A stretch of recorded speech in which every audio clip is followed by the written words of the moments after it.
c'est l'after bien sûr. Alors on va pas parler que de PSG Barcelone ce soir, on va aussi parler des autres affiches de la Ligue des Champions, mais vous comprenez bien, les supporters rennais, bastiais, niçois et autres, il y en a plein qui le disent là sur le hashtag RMC Live, ouais, encore que du PSG, c'est quand même le big événement là du mois de février demain, on s'excuse les gars. Il y a quelques faux culs là parce qu'ils vont regarder le match demain soir, j'imagine.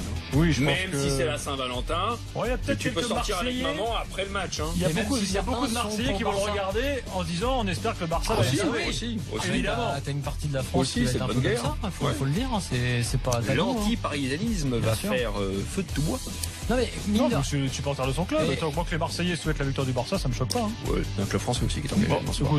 Mine de rien, sur la compo du PSG, Gilbert, il y a quand même des trucs qui n'étaient pas donnés pour sûr il y a quelques temps. Trapp, il reprend sa place à juste titre d'ailleurs, parce qu'Areola là, le mettre dans cet enfer-là demain, ça aurait été dur.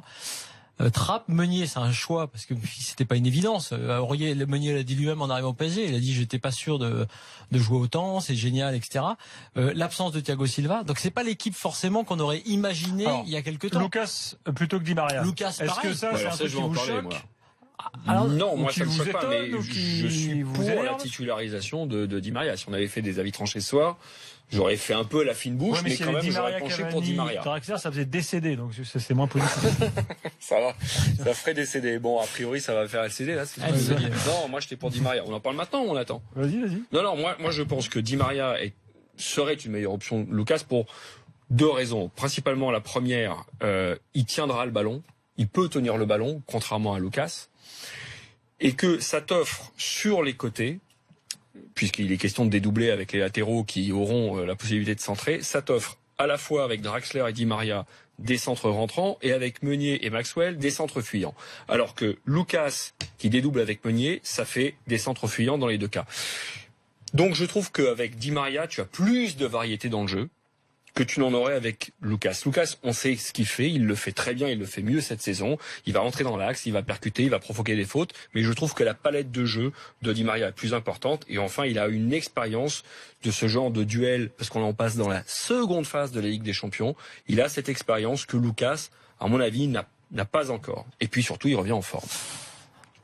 Alors moi sur le fond, je t'aurais dit il y a quelque temps, je t'aurais dit oui, c'est Di Maria qui doit jouer parce que ce qui a marché dans le mercato parisien, c'est le fait de challenger Di Maria. C'est-à-dire que comme prévu, comme par hasard, depuis que Draxler est là, Di Maria n'est plus le même Di Maria. C'est pas encore le Di Maria exceptionnel qu'on a vu parfois. Il revient bien. Mais là où je suis dans du verbe suivre, Emery, c'est que par rapport au vestiaire et à l'histoire récente, la dynamique, je dirais presque qu'il ne pouvait pas ne pas mettre Lucas. Alors que moi, je suis pas un fan de Lucas. Parce que d'abord, Lucas va défendre beaucoup et qu'il va falloir courir beaucoup dans ce match. Je pense que Di Maria défendrait pas demain. Eh ben, il défend sur un match plus, comme ça. Mais il défend moins, il le fait moins naturellement. L'autre, c'est qu'il a un soldat avec Lucas, un soldat un peu meilleur en plus, mais il a un soldat. Et deuxièmement, pour la dynamique du vestiaire et du groupe. Après avoir en fait laissé sa chance à tout le monde, et notamment à Di Maria très longtemps, après l'avoir un peu retiré quand Draxler est arrivé, et avoir laissé sa chance à Lucas, qu'il a saisi. Moi, je suis pas un grand fan, je le répète, mais il l'a saisi. Là, lui dire, attention, ces grands matchs, désolé, la place, elle est réservée aux mecs qui ont de l'expérience comme Di Maria, toi, tu vas rester sur le banc. Pour moi, c'est pas possible. Donc, je pense que dans sa gestion humaine et tout, il a raison. Après, peut-être que Lucas va s'empaler comme il le fait parfois, ne va pas être décisif parce qu'il a ce souci-là. Mais n'empêche que là, je trouve que le choix est malgré tout un bon choix. Alors, on fait quand même celui-là. On dresse quand même un tableau assez compliqué pour le PSG demain, de façon générale. Non, mais honnête, non. Il y a un homme, Fred, qui fait peur à l'Espagne. C'est Cavani. Oui, c'est vrai. Alors raconte un peu ce qu'on dit en Espagne sur Verratti, Rabiot. Non, c'est Verratti. Non, là c'est vraiment, c'est-à-dire que quand c'est Cavani. C'est Verratti. C'est Cavani. C'est-à-dire que quand tu demandes à un supporter de foot espagnol quel est dans la Ligue 1, le joueur qui pourrait être une star de la Liga, 99% vont te dire c'est Cavani, vraiment. C'est-à-dire que Cavani, un jour il jouera à l'Atlético. Personne n'a cité Diabaté. Pas encore, ça va venir, mais c'est vrai que Verratti, on en parlait beaucoup il y a quelques années, il y a 1 an, 2 ans, 3 ans, mais là Cavani, non, franchement, ce qu'il est en train de faire cette année, après le départ d'Ibrahimovic, en plus ici, Bein donne les matchs de la Ligue 1 ici à la télé en Espagne, les gens voient, on connaît l'intérêt mais incessant de Diego Simeone pour Cavani. On sait très bien qu'il y a eu des négociations. On sait que Godin, de la même nationalité uruguayenne que Cavani, ont beaucoup parlé au téléphone depuis 2 ans. Donc aujourd'hui, Cavani, oui, il fait peur. D'ailleurs, la une de Sport aujourd'hui du journal, du grand journal catalan pro Barça, journal sportif, c'était duel de pistoleros. Les pistoleros, c'est pas peine de vous traduire, quoi, de type. Qu'on appelle ça un pistolero, celui qui tient le pistolet, quoi. Un voilà, tueur, quoi. Un flingueur. De flingueur, voilà, dueur de flingueur entre Luis Suarez et Cavani. C'est-à-dire qu'on met au même niveau. C'est-à-dire que la une, c'est vraiment une comparaison entre les deux, quoi. Voilà, donc il y a. Bon, après les deux sont uruguayens, ils jouent ensemble en sélection et tout, donc c'est facile. Non, mais je veux dire, mais vraiment ici, de toute façon, il faut partir du principe que le PSG est un mauvais tirage pour le Barça. C'est vécu comme ça en Espagne. Voilà. Quand tu termines premier de ton groupe, que tu fais une belle phase de groupe de Ligue des Champions et que tu t'attends à un tirage un peu facile, tomber contre le PSG, c'est une mauvaise pioche. Et Cavani fait partie de ceux qui vraiment pourraient être dans un grand club en Espagne. Moi, Fred, par rapport à Cavani, j'aurais juste un bémol par rapport à ce respect ou cette crainte qu'il inspire en Espagne. C'est que la réussite de Cavani, pour moi, elle dépend aussi de ce jeu de possession dont fait preuve le Paris Saint-Germain.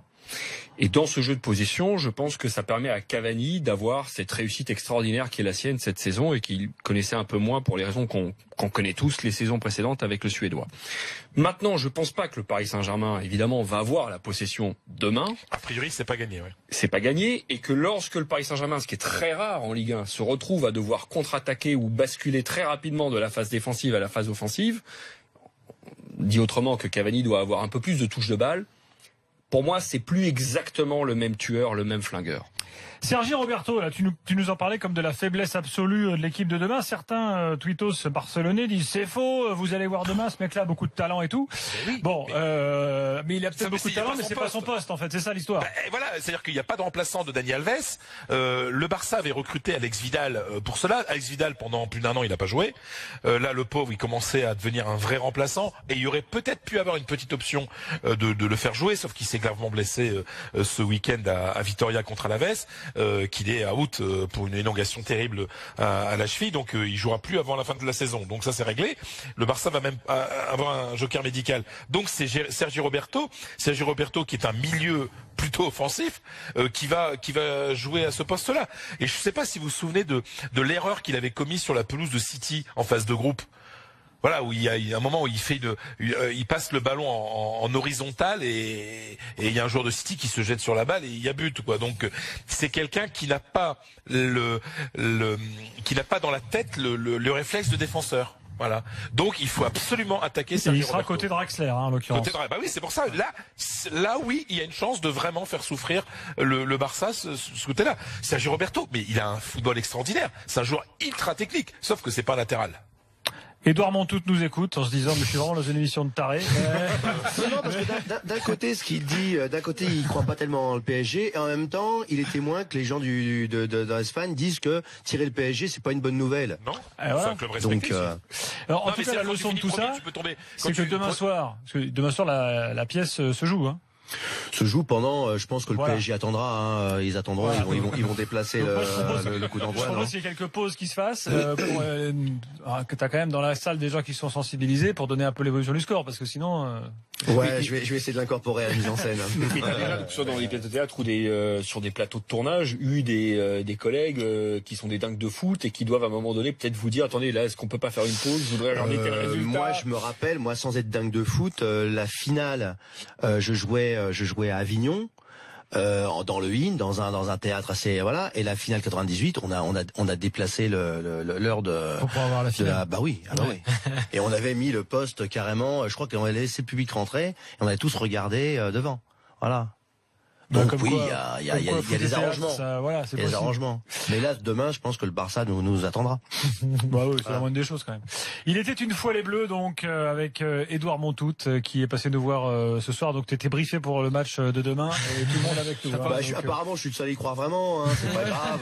En tout cas, ça me fait plaisir d'être là. Il faut savoir qu'aujourd'hui, c'est le jour mondial de la radio. Exact. Voilà, il fallait le dire. Il faut le dire. Vrai, voilà. la journée mondiale de la radio. Voilà, c'est pour ça qu'on a inventé la radio. On fait l'émission de télé. En tout cas, merci d'être venu, c'est sympa. Merci de votre accueil. Voilà. Et à très bientôt pour reparler foot. Quand tu auras vu 50 matchs au Parc des Princes, tu pourras à nouveau revenir. Et vive le Barça.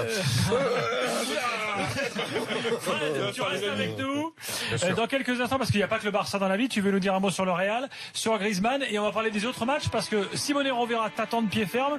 Il va t'expliquer comment Naples va éliminer le Real dans les jours qui viennent. Donc reste bien là, Fred.